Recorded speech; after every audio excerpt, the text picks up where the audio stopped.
오히려 러시아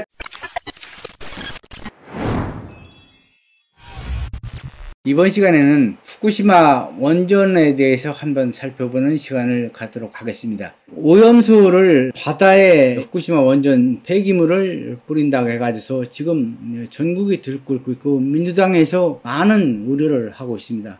그야말로 아주 애국자분들은 활복 자살에도 하면서 일본에 가서 이렇게 시위를 할 것 같은 그러한 생각까지 다 듭니다. 근데 이 후쿠시마 원전에 대해서 이번 강의를 하기 위해서 많은 자료를 수집했고 실제 과학적인 근거와 여러가지 방송이나 여러가지 기사를 통해서 누구가 보더라도 이것은 객관성이 있다 이런 생각을 가질 수 있도록 많은 자료를 수집해서 이 시간 강의를 하고자 합니다. 실제 지금 후쿠시마 원전이 이제 이렇게 많은 그 뉴스에 오르고 민주당에서 많은 우려를 하고 있지만 실제 뭐 정부나 모든 사람들이 다 우려를 할 것은 사실입니다. 그러나 우리는 전체적인 큰 틀에서 한번 살펴보기로 하겠습니다.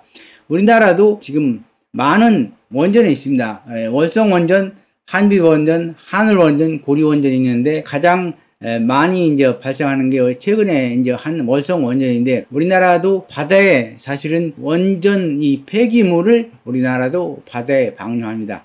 후쿠시마 원전의 과학자들의 이런 조사나 이런 것에 의하면 약 10배가량 된다 하고 중국 원전도 홍콩이나 이런 언론에서 10배가량이라고 하지만 사실은 많은 과학자들은 중국 원전은 일본 후쿠시마 원전의 약 1000배 이상 더 위험하다. 이렇게 많은 기사를 내놓고 있습니다. 그래서 후쿠시마 원전의 약 10배가 우리나라에서도 실제 방출이 되는데 우리나라 원전 폐기물에 대해서 우려를 하는 사람들은 하나도 없고 실제 이것은 원전 폐기물을 바다에 버릴 때는 많이 희석시켜서 버립니다. 그러면 그 양을 하루에 몇 회 이렇게 한다는 규정은 없고 희석 농도만 몇 배로 섞는다는 그런 규정이 있습니다. 우리가 이제 쉽게 생각해서 시골에서 이제 농작물에 농약을 하기 위해서 농약을 타는데 그것을 적당량 내에다가 거기다가 물통을 한 통 붓는 거, 10통 붓는 거 하고 100통 붓는 거 하고 이미 한 통 양을 가지고 이 소독을 해야지 해충이 죽는 것을 가지고 10통을 섞으면 해충이 죽지 않습니다. 그리고 100통이 섞었다면 그것은 뭐 아무런 것이 없고 실제 흘러나가면서 강이나 바다로 지나면서 이 오염된 부분이 정화가 되고 실제 우리나라뿐만 아니라 세계의 지구를 보면은 70%가 바닷물입니다. 이러한 바닷물 깊이는 뭐 그야말로 비타디아스 해안 같으면 1100m가 넘습니다. 에베레스트 산보다 높은 산이고 이 많은 그러한 이 바닷물에 휩쓸려서 가면은 어느새 그것이 정화가 되어서 그야말로 나타나죠. 그래서 지금까지 이 세계 여러 나라에서 이렇게 원자력 발전소를 운영하지만은 바다에 방류한다고 해서 말씀드린 것은 아직까지는 없습니다. 그리고 이런 것은 또 무엇이 정화를 해주냐면 해류가 정화를 해줍니다. 이 바닷물은 움직입니다. 밑부분과 윗부분이 다르게 움직이고 이러한 해류의 이동에 따라서 또 우리나라에 영향을 미칩니다. 그것은 조금 이따 하기로 하고 그래서 이 중국 원전, 홍콩 원전은 약 후쿠시마 원전은 10배라고 했는데 사실은 많은 과학자들은 약 1000배 이상 위험한 것이다 하고 있고 중국도 이 실제 바다에 그냥 방류하고 있습니다. 우리나라도 바다에 방류하는데 이제 과학자들은 우리나라 그 원전수도 후쿠시마 원전수 약 10배 정도 이렇게 방출이 된다 이렇게 하고 있습니다. 그 실제 어느 나라에서든지 원전을 가진 나라는 방출을 합니다. 그리고 이거 농도 규제만 있지 얼마 정도 섞으라는 규제만 있지 총 얼마 정도를 버려야 한다는 규정은 없기 때문에 하루에 10번을 버리든 100번을 버리든 상관이 없고 또 하루에 한 번만 버리든 이게 총 뭐 한 20-30년을 걸려서 농도를 희석해서 일본에서 버린다고 하는데 실제 우리나라는 일본과 가깝기 때문에 저도 많은 우려를 해서 이것을 진지하게 조사를 했는데 일본에서 860조 배럴의 삼중수 1년에 22조 정도 이제 배출하겠다고 합니다. 그러면 그 우리나라의 원전은 액체 기체로 삼중수만 370조 가량 버렸습니다. 2022년에. 그래서 우리나라가 버린 양도 일본에 비해서 적은 양이 아닙니다. 그래서 이제 독한 방사능 폐기물도 32조 정도 버렸다고 하는데, 이건 뭐 과학자들이나 또 그 분야의 밝은 사람들이 한 거기 때문에 제가 이제 진위는 따지지 않지만, 실제 일본이 방사능 우려를 하는 그 오염수 못지않게 우리나라나 중국이나 이런 나라도 많이 버리고 있다는 것을 이런 자료에서 알 수 있습니다. 중국에는 51개의 원전이 가져가고 있는데, 여기서 우려할 것은, 중국은 우리나라 황해로 버립니다. 우리나라 황해는 이를테면 황해 해류가 있기 때문에 우리를 몰아서 거기서 빠져나가지 못하고 거기에 거의 장린 상태입니다. 그래서 우리나라가 더 걱정해야 할 것은 중국 원전에서 나오는 이러한 오염수가 아닌가, 이렇게 생각을 합니다. 이 후쿠시마 원전보다 이 많은 사람들은 중국 원전이 1000배 더 어려운데 왜 민주당과 이제 좌파 진영은 여기에는 꿀먹을 소리를 하는가, 이런 기사도 한번 불러왔는데, 실제 우리나라도 그 10배 정도고, 그리고 여기 이제 해류를 불러왔는데, 자, 쿠로시우 해류입니다. 이 세계에는 이 많은 해류가 있는데, 우리나라는 황해 해류, 동해 해류하고 일본으로 건너가는 이렇게 해류가 있는데, 여기 후쿠시마는 일본 동쪽에 있습니다. 동경 밑에 있는데, 여기서 있는데 해류가 바닷물을 위로 밀어 올리기 때문에 그야말로 이 밑으로 내려와서 도달할 시간은 거의 그 일부분이 온다 해도 최소한도 4, 5년에서 10년 이상 걸리고, 그동안 바닷물에 많이 희석이 돼서, 그것이 뭐 민주당 어떤 사람들은 그 정부 관계자들한테 먹으라고 하는데 바닷물을 먹는 사람이 있습니까?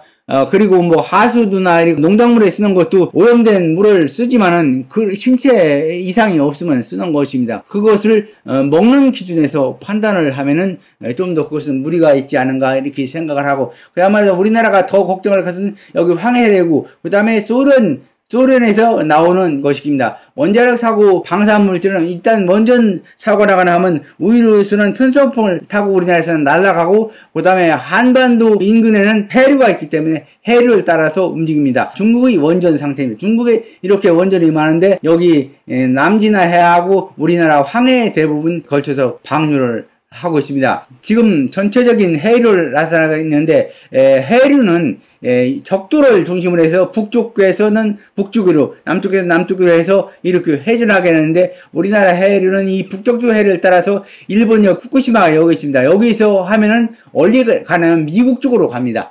미국 쪽으로 가고, 여기 일본 이쪽에서 온 것이 동해 해류고 있는데, 여기서 우리나라까지 여기는 이를테면 러시아에서 내려오는 해류가 있는데, 이 해류는 한류입니다. 찬물인데 여기서는 40도까지 밖에 안 내려옵니다. 그래서 오히려 소련에서 방출하는 그 원전도 더 걱정을 해야 되는데, 사실 일본에서 나오는 후쿠시마 해류만 걱정하는데, 이것은 오히려 많은 더 중국이나 이런 데서 나오는 그런 것을 걱정해야 되는 것이 아닌가, 이렇게 생각하고, 여기 성일적 우연히 화장실 물도 뭐 깨끗하다, 또 일본 오염수 마셔라 하는데, 화장실 물은 화장실에 쓰는 거고 마시는 물은 또 따라하지. 그 예를 들어서 바닷물을 우리가 마실 수도 없거니와 마실 그런 대상을 해가지고서 그렇게 판단을 해서는 안 되고, 조금 전에 얘기했듯이 러시아는 브라디보스토크 이 인근에서 핵폐기물을 여기를 방류합니다. 그러면 우리나라 동해로 내려오는데 여기 40도 선까지 거의 내려오고 있습니다. 근데 후쿠시마는 여기인데 여기서 미국 쪽으로 갑니다. 이 쿠르시우 해류가 가기 때문에 우리나라는 영향이 거의 미미한 거고, 러시아에서 오히려 나오는 것이 많고, 그러고 우리나라는 실제는 중국에서 나오는 이 핵폐기물에 관심을 가져야 되는 그런 상황이 아닌가 생각을 합니다. 중국에서는 사회주의 국가고 공산주의 국가이기 때문에 이 정보가 공개되지 않아서 가리고, 홍콩에서 일부 나오는 자료로 보면 10배라고 하는데, 실제 과학자들은 일본의 후쿠시마 원전보다 1000배 이상의 더 오염성 있는 원자력 폐기물을 내보내고 있다, 이렇게 얘기를 하고 있습니다. 그래서 여기에 한번 쭉 여러 가지를 해놨는데, 해류를 구체적으로 한번 살펴보기로 하겠습니다. 여기 후쿠시마는 여기 이 지점입니다. 우리나라를 들어오려면 여기로 한참 들어와야 되고, 일리 들어오면 이게 쿠로시우 해류가 이렇게 올려붙기 때문에 밑으로 들어서 오기가 쉽습니다. 그리고 일부가 조금 서려온다고 하더라도 그것은 최소한도 5년, 10년 걸리고, 그렇게 하면 그동안에 바닷물에 희석이 돼서 큰 문제가 그렇게 되지 않는다 생각을 합니다. 자, 여기 이제 쿠르시우 해류를 좀 더 본격적으로 했는데 대부분 이렇게 해서 일본으로 해서는 미국 쪽으로 갑니다. 이 동안 해류가 이렇게 있는데 여기는 이제 대만 쪽에 있었는데 여기까지 이 거쳐서 거꾸로 해서 역행해서 오기도 어렵고 오히려 황해해류 이 중국 쪽에서 내보내는 거를 염두에 돼 북한 해류 쪽에서 이 소련에서 오는 러시아 쪽에서 오는 핵폐기물에 대한 해류를 북한 한류인데 찬물이 40도선까지는 오기 때문에 우리나라는 이런 것을 걱정해야 되지 않나 이런 생각을 합니다. 그래서 오염수 문제는 과학적인 여러 가지 그 해류나 이런 근거를 해봤을 때 큰 위험한 문제는 아니다. 우리가 그렇게 걱정하는 문제는 아니다. 이렇게 했고 지금 해신회를 통해서 이 과학적인 자료를 불러왔습니다. 여러분들 이거 보시면 여기서 원전 사고가 발생했는데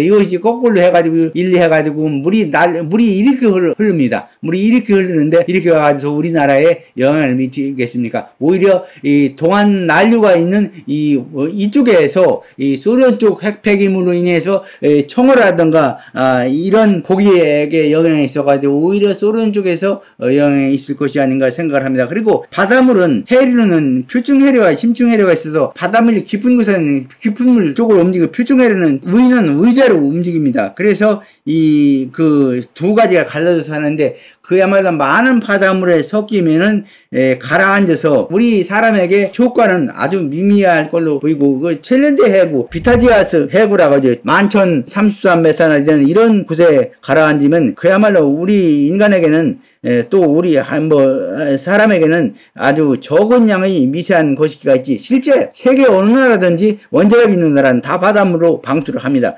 지금 이러한 해류를 통해서 우리나라에 미치는 영향이 미미하다는 것을 우리가 알아볼 수 있습니다. 그래서 과학적인 근거에 의해서 쿠르시우 해류를 통해서 일본의 이 후쿠시마 원전 폐기물은 방류를 하더라도 그리고 그냥 방류를 하는 것이 아니라 그것이 이제 희석을 해가지고서 조금씩 20-30년에 걸쳐서 방류를 하기 때문에 우리가 그렇게 걱정을 해도 될 사항은 아니지 않나 이렇게 생각을 합니다. 오히려 황해해류 이 중국 쪽에서 러시아 쪽에서 오르는 핵폐기물 오늘은 이것으로 마치겠습니다.